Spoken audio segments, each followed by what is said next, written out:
Oh.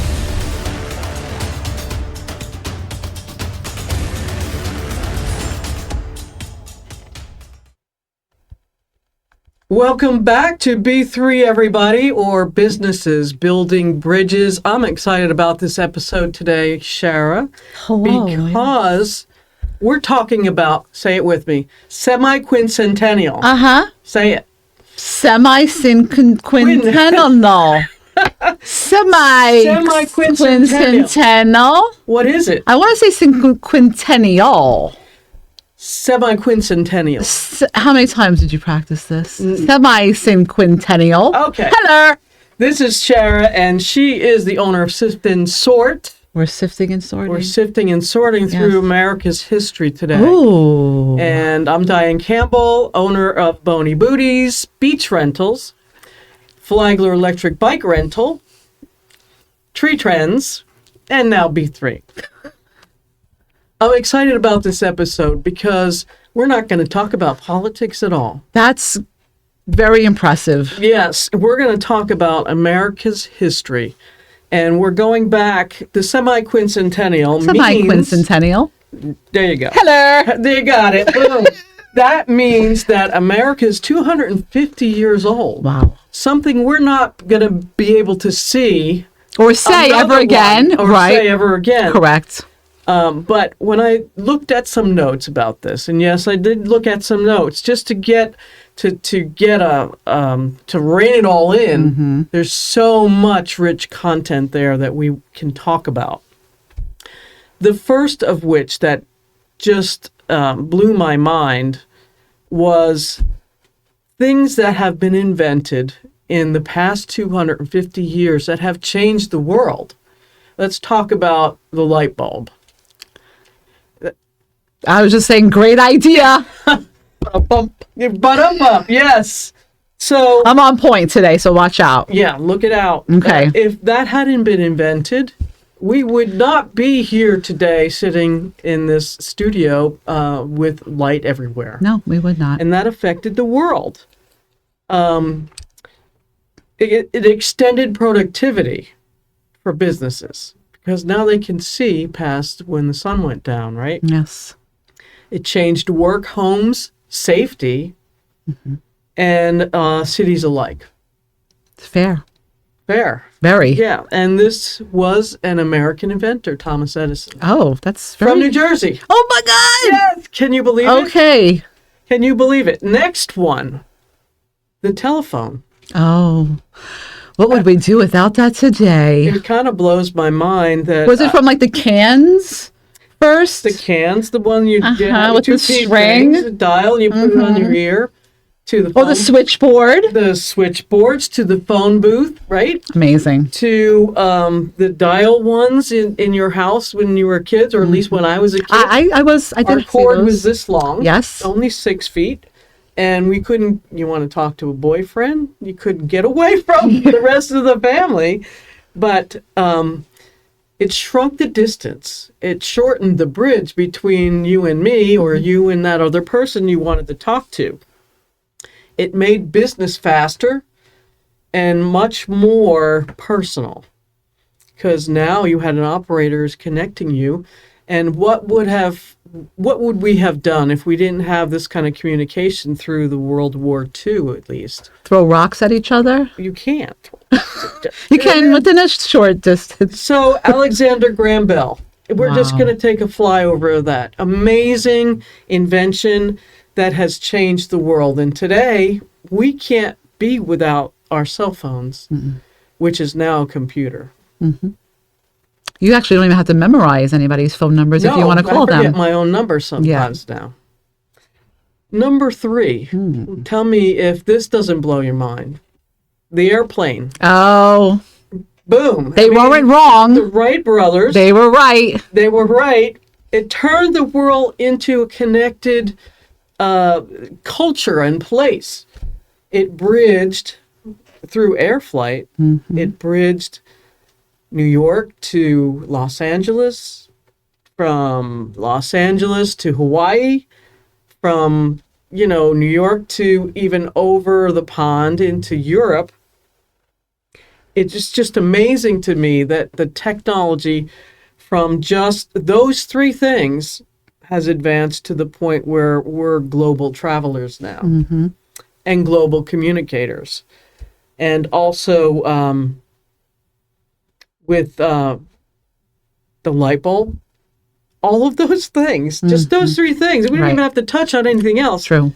But as an American person, I'm so proud that I've been able to experience these things and use these things, and even greater, how it's affected the world in terms of how we do commerce. This was an interesting one. The assembly line was invented here in this country. So the assembly line, of course, it probably came out of the industrial age during World War II, and they're using the assembly line to create war products, right? To help with a war effort. Is that like an ant farm? What? An assembly line. Assembly line. Could be. You're Just awful. trying to. I'm just trying to rationalize all this 250 years of It's a lot. America. It's a lot. So from those assembly lines, we created, made products more affordable, right? Because they can go through the line and start with just nothing, chassis. Let's pretend it's a car. And at the other end of the line, it's rolling and operating out on the roads. I am at a loss for words at the I moment. bet you are. I know. But wait, there's more. Oh. So that created modern manufacturing. So you could springboard off of the assembly line for the war effort, for the, cars or whatever the thing is. It could have been, horse and buggies. You don't know. Or square wheels. No. I'm sorry. I'm just I'm just on the jokester yes, today. he's in the joke side. Mass media. Oh. The television, radio, they shared stories across generations. And we're about building bridges here. That is something, remember we used to sit in front of the radio, some of our older folks, right? Listening to the stories. But we also had to get up and change the channel on the TV set. But culture became collective there with that. Are you impressed yet? I'm. Let's talk about the internet. Oh. The internet is another American invention. Wow. There you go. And that, just like airplanes took us from point A to point B, the internet connected us, what do you call that? Virtually. I'm not going to use that as the right word. It's the perfect word. Okay. Does it say what year that actually, and was it, who was the inventor of that? The internet, I'm sure our sound engineer knows that, Oh, but he's not going to interject because he's doing his he's sound. engineering. He's engineering the sound. So that enabled modern business and also education and all creativity to explode. Sure did. So we accidentally invented everyone's job Very true. through the internet, and it exploded there. The credit card. Oh, boy. I'm not happy about that one, but the credit card was invented here in our country to encourage e-commerce. Wow. Or not commerce, not e-commerce, just commerce. And the personal computer. This is where I started my job, in personal computers. I was a drafts person there, and I drew assembly drawings for the personal computer line. I bet this is really shocking to you. I am. I'm just absorbing all of this.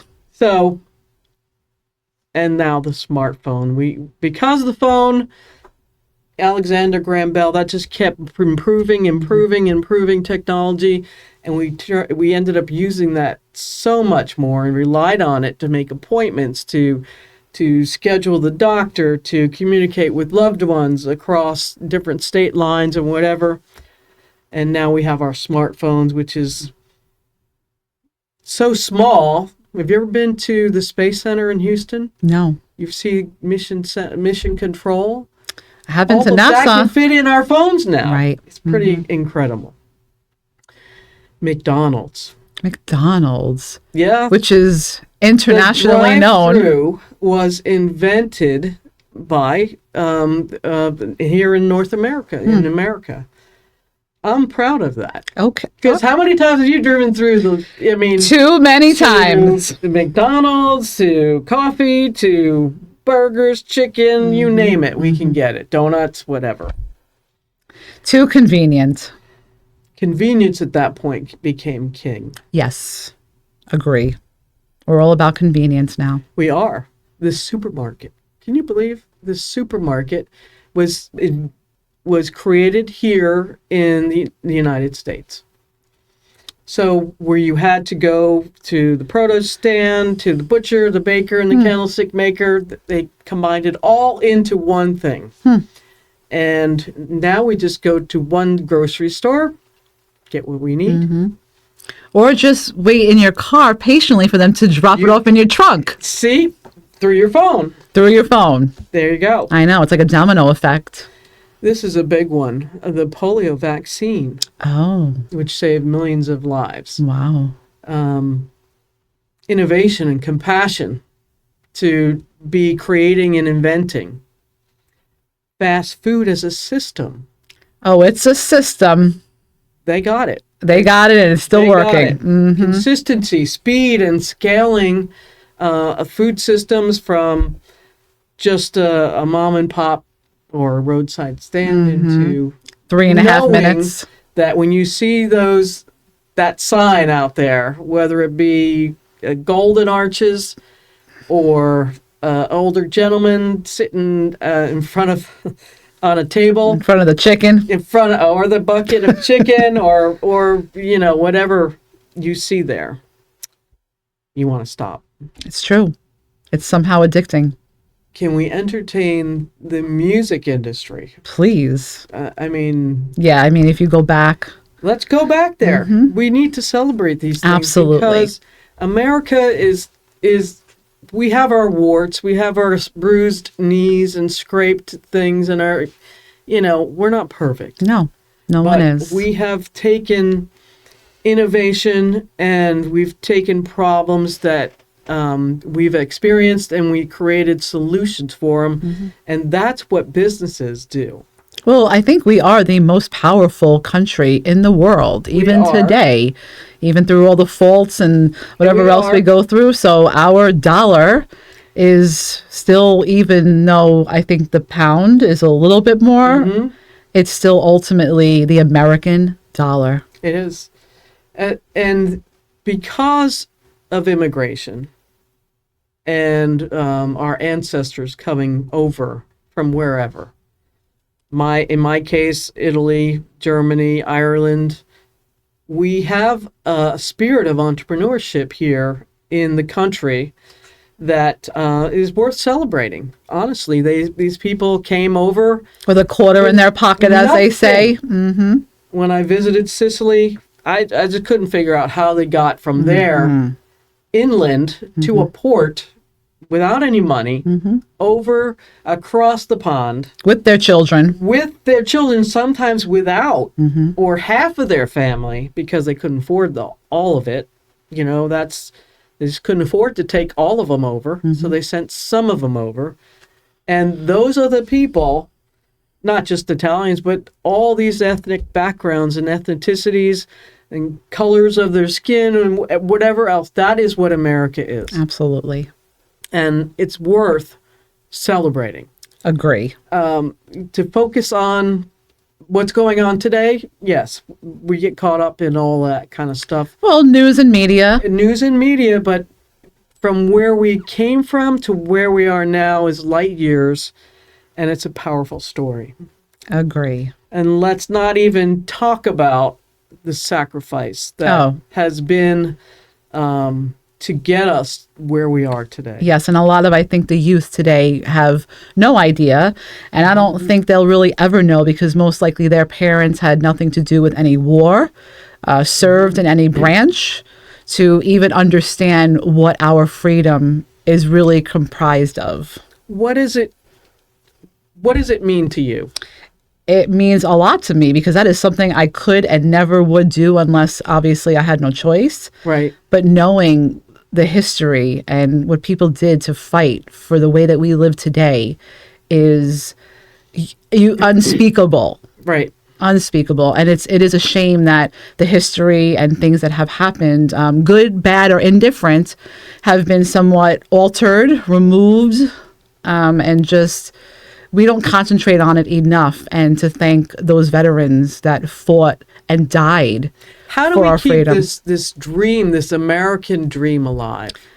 And I'm not asking you to Right. give me an answer, Right. but to our listening audience, how do we keep that alive in the midst of all the turmoil that's going on? I mean, I have And will just continue to go on. I think just, we all go through things. And I think just being as kind as possible and as helpful to each other, strangers, friends, family, just to keep that love there and humanity, I feel like. It has nothing to do, again, with politics or anything else. We are human. Humans have been around for who knows, more than 250 years, Well, you go back to biblical times, millions of right? years. God created. So There you go. I think just being there for each other. And as someone says, you don't have to love everyone, but just be human. That's all. How would you define the American spirit? That is a difficult question now. I Yeah. think because of politics, and we're not going to go into that, but I think the spirit has been altered because of politics. People don't really understand. I think especially the youth, the very young, know red, white, and blue and what that actually means, and the flag and its stars and why the stars are there and the stripes and the 4th of July. It's not about barbecues like Memorial No. Day. Right. I understand it's a day off and people don't really understand what that holiday means, but it's not just about fireworks because bombs were bursting in air. Yeah, it's about, to me, it's about the sacrifice and the blood, sweat, and tears that it took to get us to this point. I agree. There's reverence that needs to be respected or offered to those who deliberately and willingly stepped up to the plate, flew overseas, got in the trenches to keep us free. I'm just going to make a point. I don't know if it has anything to do with this last thing we were speaking about, but like my husband, for example, who was a veteran, he was in the Army. And years ago, we've been together for 25 years. So in the beginning, he had this civilian world attitude. Okay, what is that? As he would describe, everybody should, every female and male should at least spend a year, if not 2 years, in the military, just going through and understanding what it is to go through something like that and to be trained for the things that they train for. So he'd always say, oh man, if I could ever go back. Now, I don't know while you're in there if you'd say, oh, I can't wait to go home and then come back and continue living this life. But I think because of how structured it is and how severely important it is to be on the same team, that they're all taught and bred the same way, that you are brothers in arms, Right. whether you like each other or not. There's a purpose. And then the civilian world, as he calls it, is just us regular peons running around, not understanding. We're wandering around clueless Absolutely. as to what is going on in the military and how that sacrifice translates into us getting up in the morning and just pouring a cup of coffee, not even thinking about who's protecting us. Exactly. Because there's so much going on in the world that we don't know peace about. in the world. I'm sure everybody wants peace in the world, and just why can't we ever achieve that? Well, money, It's because of power, and men. egos. Yeah, That's all it really greed, boils down to. egos, Yep. It's never enough. Never Always enough. want more. never enough. So what do we do with this bridge that we have built here in America? How do we preserve those qualities and things that we value as Americans? How do we get back to that? Good question. Shut off the lights. Shut up. Get rid of the phones. Well, there you go. Get rid of the bell. What's his name? Alexander Thank you. Graham Bell. Yeah. And all, just start fresh again. I feel like that's the only way because people don't know how to live without it, especially the youth, because they weren't exposed to living without it. Do you feel like with the absence of faith in the world that we can go down into dark holes? Absolutely. I wonder if that's part of what's going on that we see today. Could be. Very much could be. But again, I think it's just the generations not being able to continue that faith. Mm-hmm. So get so busy in life between the phones and just like we were talking about and the distractions. We just live our life and never question why. Never question why. Where does integrity and respect and honor come in this modern day? I don't think it does. Qualities that we have I don't anymore? think it does, sadly. Why not? Again, I think it's because of who's being taught what. Well, who is teaching? That's a whole nother problem. The curriculums have changed and the school systems and the teachers and a lot has changed. I think to the point where they're just doing their job and going home rather than having the passion that they used to have to actually teach the youth, because the youth is their attention span, I believe, is not what it used to be because they want to be on the phone.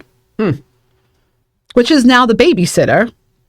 You see little, babies in carriages playing their little games. And I didn't have that, and I know you didn't, so don't know what it's like. What would you say to an upcoming young person that wants to get out and be a business builder? They love their country. They love the land that allows them the freedom. Some countries don't give you the freedom to create a business. Very true. What would you say to them? Good luck. For it. Go for it. Good luck and go for it. Yeah. It's not hard. It's not easy.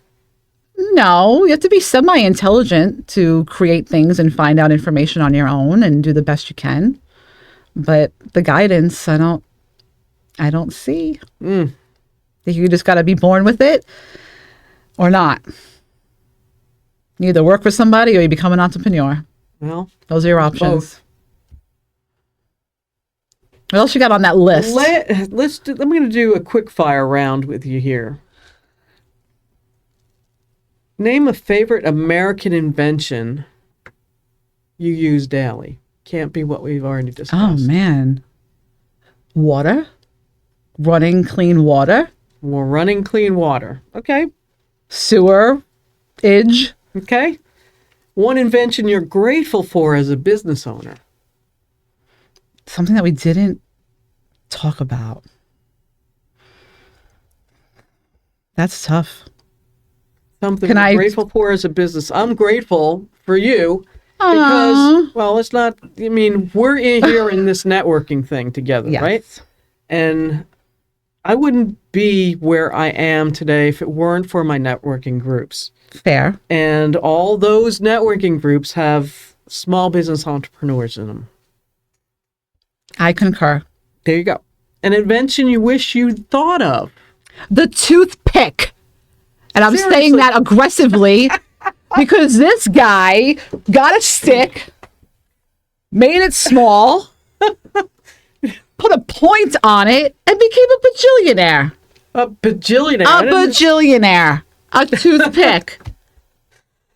I'm sorry, I got a little... Okay. Because it just annoys me how... fair. Right? A toothpick. One invention your business brought to your community. Oh. I don't think I can answer that. I might have to revert it to you. Well, you've brought organization to the community. I have. Not that it wasn't here already, but I did bring it to awareness of... I brought a lot of awareness, so thank you. Yes. Simplifying your life. Simplifying your life. So... we're going to wrap this up. There's so many other ways we can go. We can talk about the natural wonders of America. Oh my God. You know, The Liberty Bell. the Liberty Bell, the Statue of Liberty. Yes. If you Ellis visit Island. there, Ellis Island, I how know. immigrants came in. But in closing, at 250 years old, that's pretty old, but it's a baby compared to True. Europe. America reminds us that progress doesn't come from perfection. It comes from people willing to try. Yes, not from wussies. There you go. Toothpicks. Toothpicks and wussies. So I want to wrap this show up. Oh, man. Okay. Yeah. All We're right. going to talk again about this, but semi-quincentennial. Semi-quincentennial. Get out there and celebrate America. Get out there. Be proud of Yes. the country. Thank you, Diane. We'll see you next time.